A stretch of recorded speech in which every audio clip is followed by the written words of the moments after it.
wabarakatuh. Hamdan wa syukurillah amma ba'du. Yang saya hormati dan yang sama-sama kita hormati bersama Ketua DKM Musola Al-Falah serta jajarannya, dan Allah Subhanahu wa taala selalu memberkahi dan daripada urusan semua pengurus dan Ketua DKM Musola Al-Falah.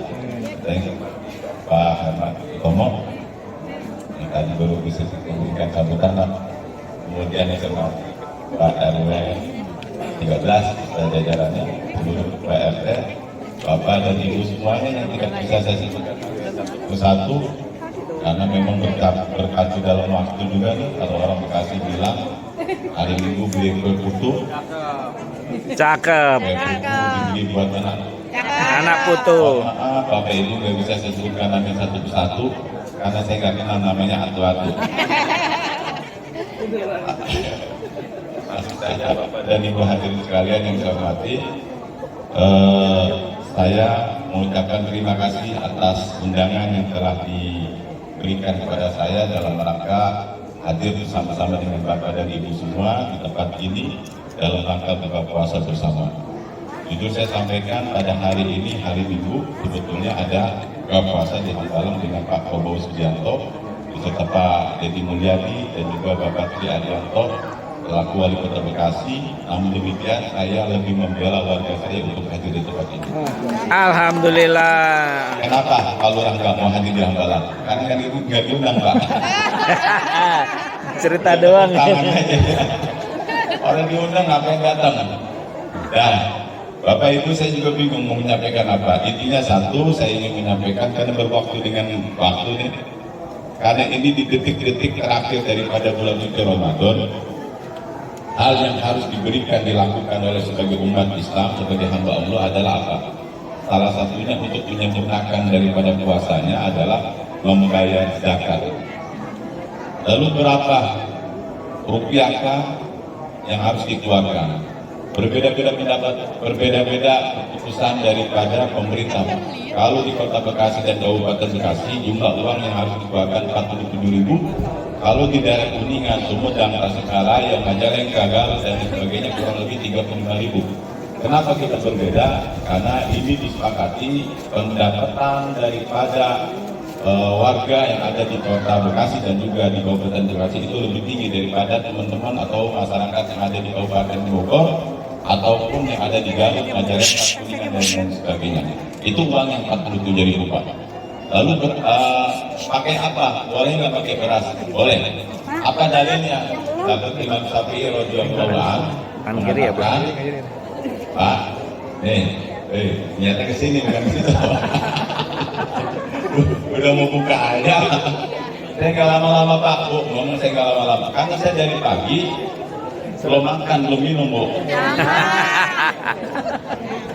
Jadi ya. Jadi menurut Imam Syafi'i radhiyallahu anhu itu boleh memakai beras. Apa dalilnya? Min baladi kutil balad.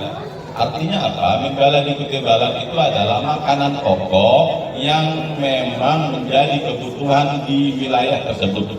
Kalau kita di Indonesia ada yang namanya beras. Boleh gandum? Nggak boleh, karena kita makanan pokok kita adalah beras, bukannya gandum, bukan kurma.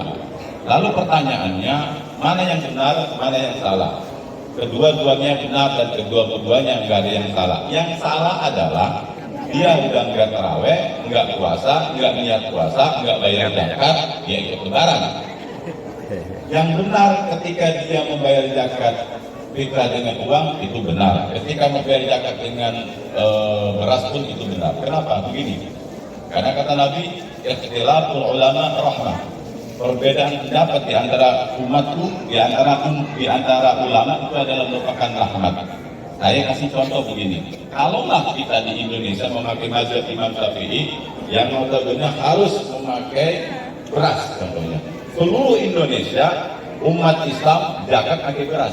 Pertanyaan saya, orang miskin, orang fakir miskin, dia nggak punya uang, lalu makan pakai apa? Pakai beras, Pak Lurah. Emang belum pelatuk? Kan beras kudu dimasak, Bu, betul. Ada kompornya, ada gasnya yang harus dibeli. Maka dari itu, kalau ada muzaki itu orang yang memberikan zakat, dia membayar zakat dengan uang itu bisa subsidi beras juga, uang juga. Kan gitu Pak. Nah, makanya ini udah ditutup ambil belum Pak? Dah. Alhamdulillah kalau sudah ditutup ambil. Karena di kota baru ini Saya lagi berjalan. ya. Isu-isu yang katanya ambil itu nggak sah Pak. Pernah dengar Pak?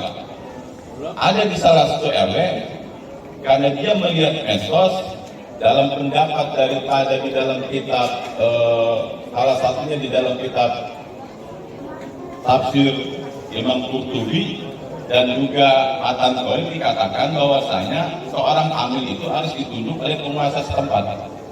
Betul Pak itu? Itu dalil nggak salah.